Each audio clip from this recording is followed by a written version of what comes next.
So we're going straight to the lounge chair this morning, Kane. This segment, the Watchables. Who do we want to watch? Criteria we workshopped a bit. Might be things like scoring power, close games, style of play, the star power, the marquee names, those who can do the impossible. Perhaps it's the schedule. How many primetime games do they have? Perhaps it's the commentators. Who typically does your Sunday or Saturday twilights? And obviously who you support is the disclaimer. You'll have them at the top as a cannot miss as well. The categories, clear my schedule. For those that you just simply cannot miss. This better be important is our second tier. Keeping an eye is our third tier. And our final bracket, which I said before, all teams have been here, but I don't want to be overly harsh. Washing my hair is the fourth tier. Those that, look, you could miss and there'd be no problem. Yeah, I felt like there needed to be a category somewhere in between keeping an eye and washing my hair. So not quite as bad as washing my hair, but not quite as good as keeping an eye. You're bringing this to the table at 7:05. But I'll explain as we go through it. Didn't think to raise that yesterday. No, I thought 5 categories is too many, but it was difficult because there's some teams that you can take it or leave it, but you still sort of want to keep your eye across them.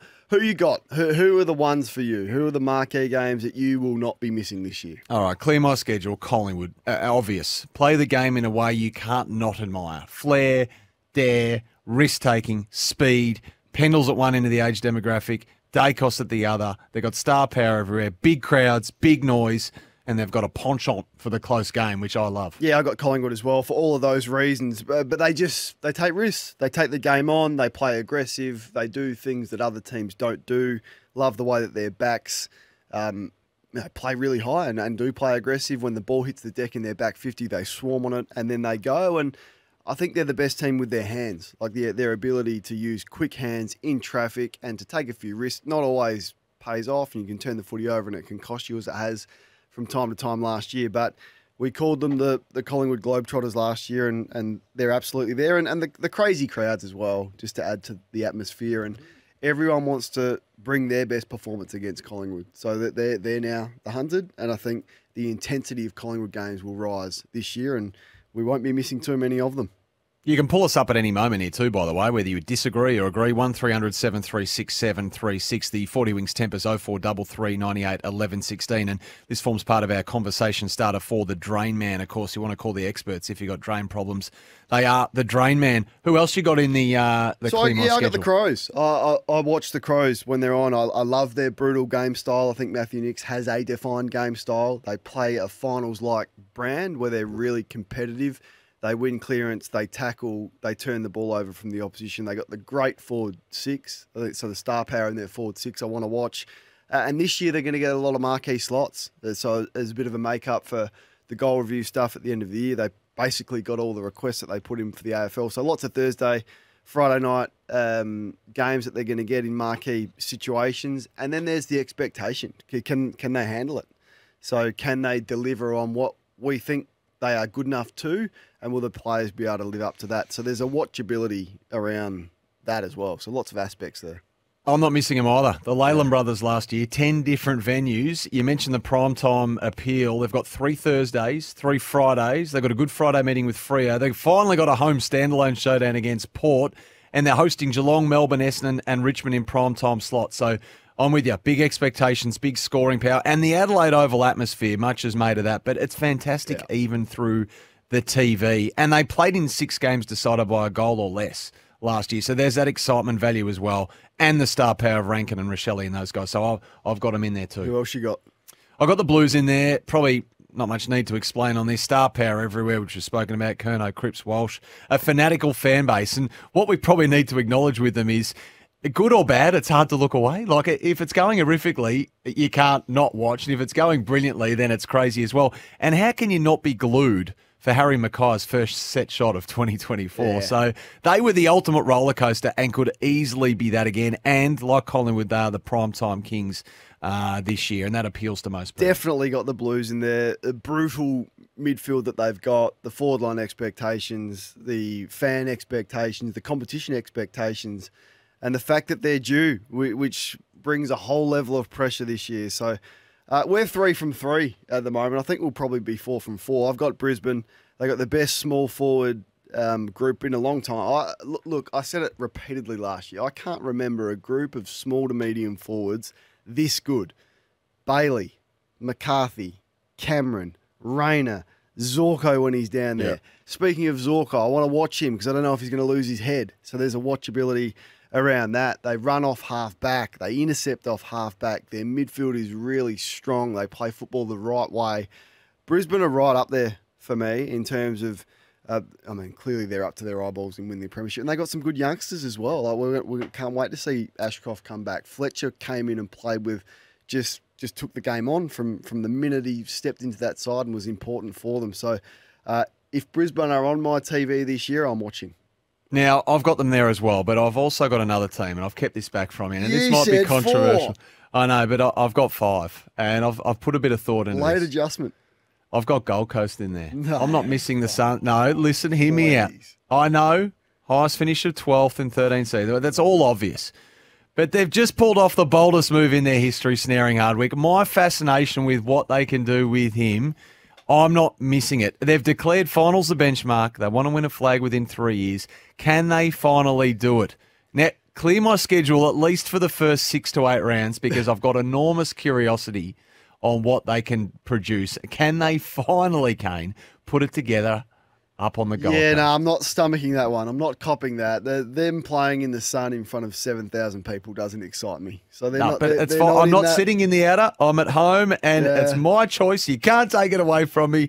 I'm clearing my schedule for the Suns. I just want to see what he's been able to do in a few months.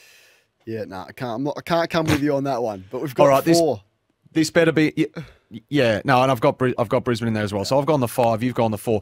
This better be important. So this is our next tier. Yeah, so a lot of people would have had GWS in the first clear my schedule category. I didn't. They play a nice style, and you feel like with the Giants they can come back and win from anywhere. And there's a belief in the group that is really watchable. But I downgraded them on some points, watchability points, where they play, Canberra, the Giants Stadium, low crowds, terrible time slots, B-grade commentary teams covering their games. And that dilutes the atmosphere. So whilst there's a lot of watchability points, I had to deduct some, which just got them down a rung into the next category. Yeah, I've got them there too, and Toby Green gets them there for me. And they do have athletes everywhere. Love that back line, but for all the reasons you articulated, I've just got them in this better be important All right, category. who else you got? I got Port Adelaide in there. I guess the constant conjecture over Ken's future won't go anywhere despite the contract. The president's outspoken. They'll ride the week to week as much as anyone, but they've got amazing next generation talent, don't they? Butters, the new captain, Rosie. How does Radigalia help them? How does Soldo help them? Horn Francis will just always be a much discussed player. It better be important if you want to take me away from a Port game. Yeah, I got Port in there as well. I've also got the Western Bulldogs because it is a little bit like driving past a car crash. You have to watch.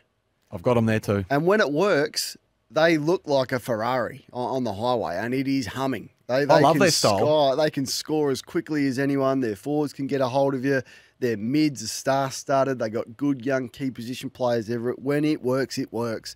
But when it doesn't, you are slowly driving past the car crash, and you're waiting for Bevo after the game to give you something in the post-match media conference. So for varying reasons, good and bad, the Western Bulldogs I'll definitely be watching this year. Got them there too. Want to see Jamara, want to see Darcy, and dare I say it, I want to see Riley Sanders. Dan off the text, Kane, call the doctor, Sam isn't well. No, he's Michael, not. Carlton has to be the most overhyped team. Entertaining, sure. Well, that's what this is about, That's it. Michael. Are you but watching? they fall across the line. And with Gold Coast, I'm predicting here. I'm predicting what's going to happen. You wouldn't watch them last year, but I'm canvassing forward here. This is but they fell 2024. across the line so many times last year, they're not convincing winners. Again, Michael, that's part of the allure. They'll need to improve drastically to be serious contenders. That's Michael. All right. Keeping an eye. This is our third Hang on, tier. hang on. Oh, you I've got more? Oh, yeah, have I got Oh, more? my apologies. I've got Geelong. Geelong, I'm keeping so whilst the Cats still have Hawkins, Cameron, Stewart, and Dangerfield in the lineup, I'm watching. Hang on, this better be important. This is your second tier. No, yeah, Yep. are you still in the second tier? I thought you I am. moved on. No, we're with you. Okay, good. I got the Cats. Have you got the Cats in there? No. Why not? Fading force for me, the Cats. I've got them. I'm just keeping an eye on them. Force. For me, look, still some major star power there, but some Jeez, of it we aging. drop off quickly. The Well, that's what- previous year in the back half, they were tantalising. They Very were nice stadium. jumping Very on nice. landmines and winning everything and beating up on the opposition. Hey, You've dropped off quick. moves quick. Very nice stadium now. It's all done, so that's nice. But what happens on the field's more important. I'm just not that stirred by what we might see, but I'm happy to be proven wrong. All right. So they're not in there. Have you got anyone else in this category? No, I've got a lot of teams in the keeping the eye category. Okay, To be so honest. I've just got one more. I've got Sydney still in this better be important. No, they're stacked with young players. Goulden, Warner, Campbell, Wicks, McInerney. Papley's there. He's watchable, the best celebrator in football. Heaney's there. Logan McDonald, can he break out? Blakey, the lizard, just streaming off. If you don't have Sydney in this better be important, what are you even doing? No, I've got them in keeping an eye for one reason. And I like it when Sydney go hard through the corridor. The counter-attack style is exciting, and for all the reasons you mentioned, I agree with you. But I share the point that was made by Benny Lyon yesterday, and I wholeheartly agree with it. I hate it. This is your list. This isn't Ben's list. I hate it. He agreed with me. I hate watching games on TV at the SCG. When are they going to improve that camera angle? It does my block. That's too low.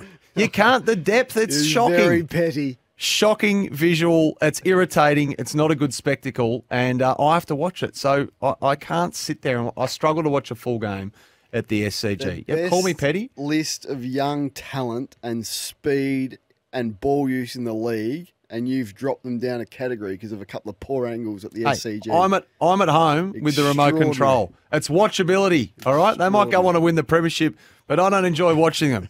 I've got the Saints. I just... Keeping an eye, I just can't be wooed by a side that only outscored Hawthorn North and West Coast last year. Now, Max King is going to be back. Awesome. Owens, Filippo, Windhager, some great young talent. I'm keeping an eye on that. The Ross Lyon press conferences also have me keeping an eye, but just as far as the pure aesthetics of the game style go, I just can't put them any higher. Yeah, this was... They were lucky to not be in the washing my hair category for me. Whoa, wow, really? That is severe. Yeah, the only reason they were saved, because they have added some run and some leg speed. They only scored 100 points twice last year. So they need to score more. When they're on, it's Marvel Stadium on a Saturday afternoon or a Sunday afternoon, lowish crowds, low atmosphere, low scoring, boring. Don't really need to be watching. Sounds like they're a bit high for you. You got to be honest with yourself here, like I am. Now, Melbourne. Now, watching a team huff and puff, but not be able to blow the house down, and I'm speaking of their disconnect between their otherwise dominant midfield and their forward line, is just a bloody hard watch. It's like that annoying character in an otherwise excellent TV series you're streaming, and for that reason, I'm only keeping an eye. I don't support Melbourne. I've got no affiliation with Melbourne, and I'm frustrated watching them from time to time. I can't even imagine how their rusted on, dyed-in-the-wall membership base feel watching. I'm with you, Sammy. I'm with you. They just feel like they play in ordinary games, ordinary game style. Like they're scrappy games. Like I admire Melbourne, and I admire how competitive and how combative they play. And I love Petrarca, and I like Gawn, I like Bailey Frick, but there's no real star power in that lineup. That Cosy Pickett's probably the exception to that. He flashes through your screen. Oh wow, that's amazing. Some of the stuff he does, but just feel like Melbourne games are ordinary. The connection between their mids and their forwards are ordinary. And until they get a forward capable of kicking me 70 goals, I probably think they remain in this category. I've also got the Tigers, and like the Saints, honestly, I would have liked to have put them in the washing my hair. But the only reason I didn't was one man, and that's Dustin Martin. Right. That is the only, and Shea Bolton. I'm a big fan of Shea Bolton, but what are Richmond games going to be like this year? What's the reason to watch Richmond? Or Kaczynski in the forward? Yeah, well, they got the new coach. There might be some defenders. They brought the camel in. A lot of 30-year-olds running around, hacking the footy forward and turning it over. No, I can probably do without. Well, Dave, as I said earlier, dropped us a text from Singapore. He's wondering if his message got through to us. Dave, if you're still listening, it has. He says Richmond's latest Instagram post, have you seen it? Shea Bolton, he looks like he's dropped 2 kilos, super fit, ready to explode, might finally put a complete season together. So he is definitely worth watching if he's going to play at the level we think he's capable. To be fair, he put a complete season together in 2022. Couple of years ago. His season was unbelievable. So to be fair to him there, but yeah, him and Dustin Martin are the only reason. Now, if I was being really harsh, I just didn't want to upset the very sensitive Richmond supporter base this morning. So I didn't drop them to washing my hair, but they well and truly could have been there. Essendon's here for me, at least to start. Now, if they improve, and they might well do, then happy to bump them up. But for me right now, I'm just keeping an eye on the Bombers. Yeah, I'm with you on the Bombers, Sammy, and I've also got Gold Hawks. Coast. Oh, Gold Coast down there, too Gold low. Coast in there. I actually had the Hawks in the above category, which we didn't get to before, so that was my bad. Okay. But, I'm watching the Hawks this year, but yeah, no, Gold Coast are with me. Keeping my eye. I can do without. Anderson, Rao, and Miller are the constants in that midfield. Apart from that, there's not much else to watch. All right. Washing my hair. Now, as you said, all teams take their turn down here. This is the ones that you're happy to miss. You might even not know you're missing them. They're that irrelevant to you at home. We've got the same three. So go on then. Get into it. I've gone West Coast. I did think about bumping them up to keeping an eye just because of the Harley Reid factor, but I've got fatigue on that, the back front page of the West Oz. Scored 200 points less than the next lowest scoring side in North. It is amazing how bad they were, so they have to live here for now. They have to. I just had West Coast, no thanks. In my room, don't need to watch West Coast. And the other thing that's annoying about West Coast is that it affects the rest of the competition and those that get them twice. Particularly last year in the lead up to the finals, it affects the common medal race and those kicking big bags against them, as we saw with Walker and many others, Curnow a couple of times, which is a blight on the competition, and they have been a blight on the competition. So hopefully much more competitive, not in terms of win-loss, but in terms of not affecting the rest of the competition in a couple of those metrics. I've got North as well. At times last year, honestly, you were watching and AFL footballers under no pressure could not hit a 30-metre drop punt, and they would turn it over. The skill level was deplorable at North. And, yep, there's some reasons to watch now, and the midfield is really exciting, and Davies Uniacke is electric, and I love watching him, and hopefully a couple of the others come through. But right now, there's no real need to watch North with the standards of ball use and their inability to actually hit a target. I agree. Off the text, LDU Brownlow, nothing more certain this season. So they won't win enough games. Sheasel, Wardlaw, these guys are going to be stars, but for now, I'm with you as a neutral. I'm struggling to get excited. And then I had them initially, this club, a tad high, just because I've got a morbid curiosity with what might happen with Justin Longmuir, but I've put Fremantle here. You hate Fremantle. I don't hate them at all. Set against Fremantle. Don't be I've silly. worked you out. The last couple, I've worked you out. Are they in your washing my hair bracket? Yeah, they are. Thank you. They are just so boring to watch. Their style. I mean, I want to like them. They've got some exciting players. They're so boring. Hang on. Can I pick you up on that? Do they have some exciting players? I don't know if they do. I like watching Brayshaw. I like watching Sarong. I think are Luke they Jackson's exciting? an athlete. Brayshaw and Sarong. I think Amos can be a star. Tenacious burrowers, and they get a lot of the footy, but I don't know if they're exciting. That's why I don't have Fife. Just move the ball quick, Yeah. right? Just no chipping sideways. They're well off Broadway anyway as far as the TV schedule goes. Of course, they're not going to get any favours there. Twilight games and the like that you're cooking your stir fry. You don't even, the kids are watching something else. Just, no words. I've got them there. As a team, have they had the least amount of star players in their short journey? Like, if you're putting together Fremantle's Hall of Fame now, is it the weakest group of Hall of Famers from Fremantle? You said I've got a set against Fremantle. I'm just. You're going back over their entire history. We'll just spitball this with me. So we've got Pavlich and we've got Fife. It drops off. It's pretty grim. Like if you go to the Adelaide. They're two of the biggest. They're two of the biggest superstars in the modern era. Go to the Adelaide Football Club, a team that has come in at a similar time, and you look through their Hall of Fame and compare the quality of Adelaide's to Freo. We got McLeod, we got Rashudo, we got Goodwin, we got Modra, we got Betts, we got whoever. Like these just roll off the tongue. Go to Fremantle and you're going, well, there's Pav and there's Fife. So I don't know. I just think they need some genuine stars. And right now on their list, who are they? Fife doesn't play anymore, so rule him out. He's good for 5 games a year. Amos, hopefully, but he's sort of your third floating forward. He's never going to be the Pavlich for them. And Brayshaw and Sarong are really good, honest, admirable players that are going to probably end up in Fremantle's Hall of Fame. But after that, I'm not sure what there's there. I think I've said enough, and you've said enough for both of us.